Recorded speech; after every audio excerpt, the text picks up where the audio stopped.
दोस्तों नमस्कार। इस वक्त आप देख रहे हैं कि मेरी उपस्थिति एक सर है हमारे साथ जो है देवेश पांडे जी।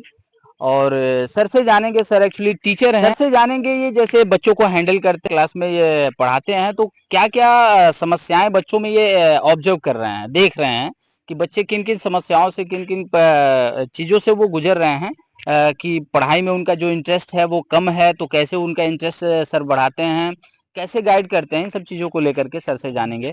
जी सर, स्वागत है आपका। नमस्कार सर, धन्यवाद। जी। देखिए सर, पहली चीज़, जब बच्चों में इंटरेस्ट नहीं आता है पढ़ाई को लेकर के, इसका सबसे बड़ा कारण है कि बच्चों को समझ में नहीं आता। जी। अब जैसे कुछ बच्चे हैं, वो इंग्लिश मीडियम स्कूल में पढ़ रहे हैं, लेकिन उनके पास उस भाषा की अच्छी पकड़ नहीं है। जी। तो चाहे वो कोई भी सब्जेक्ट हो, जैसे मान लीजिए इंग्लिश है, इंग्लिश तो ठीक है, जी। लेकिन साइंस भी है, एसएसटी है, कंप्यूटर है, ऐसे बहुत सारे सब्जेक्ट हैं जो इंग्लिश मीडियम में है और बच्चों को उस लैंग्वेज में पकड़ नहीं है। जी। तो बच्चे अगर साइंस के भी आंसर लिख रहे हैं, एसएसटी के भी आंसर लिख रहे हैं, तो उनको पूरा रटना होता है और रटने की एक सीमा होती है जो जी। 5th अप टू 5th तक तो वो चल सकता है, बच्चे कर ले जाते हैं, लेकिन 6th ऑनवर्ड जो है ये प्रॉब्लम आने लगती है कि बच्चे रट के वो चीज़ कर नहीं पाते, जी। क्योंकि 80-80 वर्ड्स के लॉन्ग आंसर्स हैं, तो बच्चे कर नहीं पाते। तो इसमें सबसे अच्छी चीज़ ये है कि बच्चों के अंदर सिर्फ उनको रॉ फॉर्म में ट्रांसलेशन वगैरह पढ़ाने से अच्छा है कि उनको उस ट्रांसलेशन का यूज़ बताया जाए। अच्छा, अच्छा। अब बच्चों को जैसे हमने बता दिया, अब जैसे बच्चों को सारे टेंसेस हम पढ़ा देते हैं जी। कि लास्ट में ता है, ती है, आ रहा है, तो वो बेशक। प्रेजेंट इंडेफिनिट टेंस है। लेकिन वही सेंटेंसेस अगर बच्चे ट्रांसलेट करें तो साइंस में भी उस तरह की चीज़ें आती जी, हैं। जी, जी, जी। जैसे आप एक तरह से कह सकते हैं कि कोई जीव श्वसन करता है, तो ये भी इंडेफिनिट हाँ, टेंस है। इंडेफिनिट है। अगर बच्चे ये चीज़ समझने लगे कि जो टेंस हम पढ़ रहे हैं, जो भी ग्रामर वाली चीज़ें हम पढ़ रहे हैं, उसको हमें अप्लाई करना है अदर सब्जेक्ट्स में, जैसे साइंस है, एसएसटी है, कंप्यूटर है, तो उनके लिए सेल्फ स्टडी का एक रूटीन बन। जब बच्चे सेल्फ स्टडी क्यों नहीं करते हैं? कारण ये है कि उनको लैंग्वेज समझ में नहीं आती। जब कोई चीज़ पढ़ेंगे, उसका एक इनपुट लेंगे, आउटपुट उसका निकलेगा उनके दिमाग में, तब बच्चों को इंटरेस्ट आने लगेगा। तो बच्चे पढ़ना शुरू करेंगे, हिंदी बनाना शुरू, जब देख लेंगे बना रहे हैं, हिंदी उससे बन रहा है और सही है, स्टोरी समझ में आ रही है, कॉन्सेप्ट समझ में आ रहा है पढ़ के, तो बच्चों को एक नेचुरल इंटरेस्ट डेवलप होगा टेंस पढ़ने की तरफ, क्योंकि जान जाएंगे टेंस पढ़ने से हमें फायदा क्या मिल रहा है। फिर वो आंसर्स फ्रेमिंग करने लगेंगे, उसकी प्रैक्टिस भी करानी चाहिए हमें। बच्चों को धीरे धीरे स्लाइडली थोड़ा थोड़ा प्रैक्टिस कराना चाहिए, जिससे बच्चे जो है ट्रांसलेशन करने लगेंगे तो उनके लिए पढ़ना एक फन बन जाएगा। अभी पढ़ना उनके लिए हेडेक हो गया है। जैसे मान लीजिए अगर हम सब्जेक्ट वाइज बात करें, एक तो मैंने कॉमन बता दिया कि एक खास करके जो इंग्लिश मीडियम के बच्चे हैं, उनके पास एक एक्स्ट्रा सेट ऑफ चैलेंज है कि उनकी लैंग्वेज पे पकड़ नहीं, इंग्लिश लैंग्वेज पे। वो ग्रामर को पढ़ते हैं तो वो सोचते हैं ग्रामर सिर्फ इंग्लिश में काम आएगा, बाकी एज ए लैंग्वेज अगर अप्रोच रखें तो उसको अदर सब्जेक्ट्स में अप्लाई करना है। हम हिंदी मीडियम से हैं, वो अप्रोच सीख के इंग्लिश मीडियम में पढ़ा रहे हैं, बस यही डिफरेंस है। वही मुझे तो कभी कभी लगता है बच्चों में मुझ में एक डिफरेंस ये आता है कि उनके पास लैंग्वेज की पकड़ नहीं, मेरे पास है, तो मैं उनको डिलीवर कर पा रहा हूँ। और रही अगर मैथ की बात करें सर, मैथ में क्या है, बच्चों का शुरू से ही कॉन्सेप्ट जो है बहुत ज्यादा फॉर्मूला बेस्ड हो गया है या बहुत ज्यादा ट्रिक्स बेस्ड हो गया है। बच्चे जो है कॉन्सेप्ट को नहीं समझते हैं।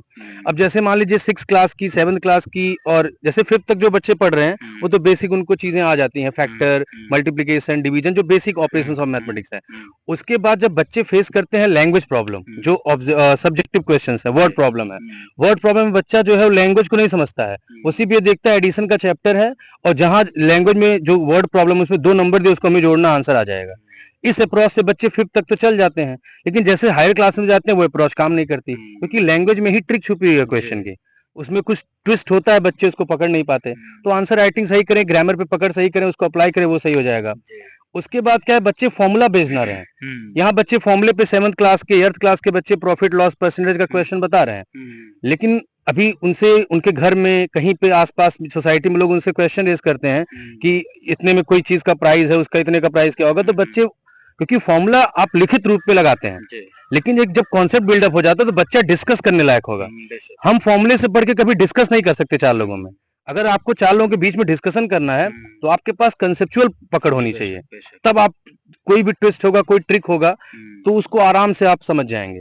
और इस तरह से आप जो है जो भी एफर्ट डालेंगे उसका आपको 5 टाइम्स 6 टाइम एफर्ट उसका आउटपुट के रूप में मिलेगा।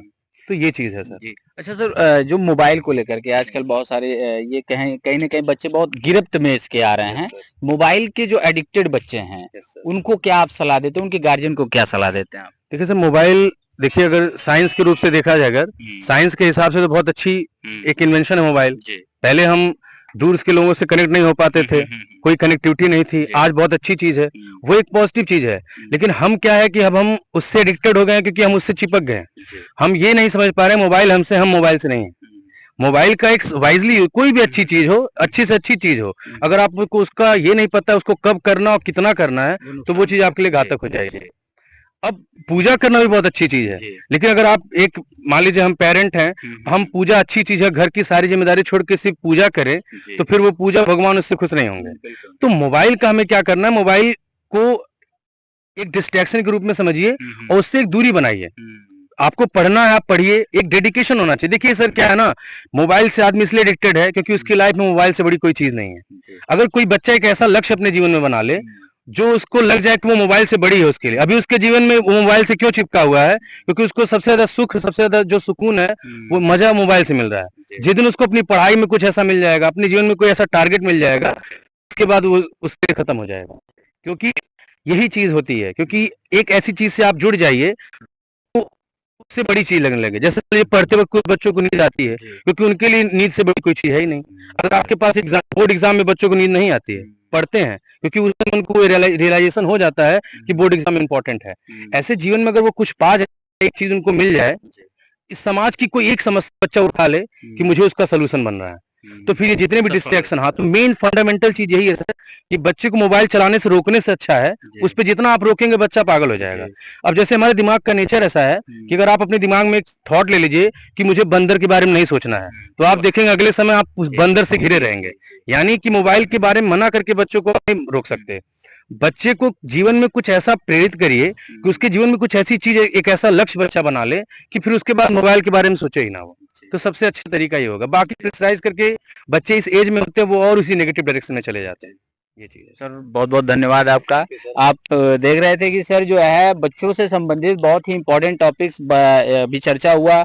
बच्चों को मोबाइल के जो लत लगे हुए उनको कैसे छुड़ाएं और बच्चों को बेहतर तरीके से उनके जो कंसेप्चुअल नॉलेज हैं, जो जानकारी उनको देना अपने टॉपिक से रिलेटेड, उसको कैसे बेहतर तरीके से उन बच्चे में मोटिवेट करें, उसको लाएं।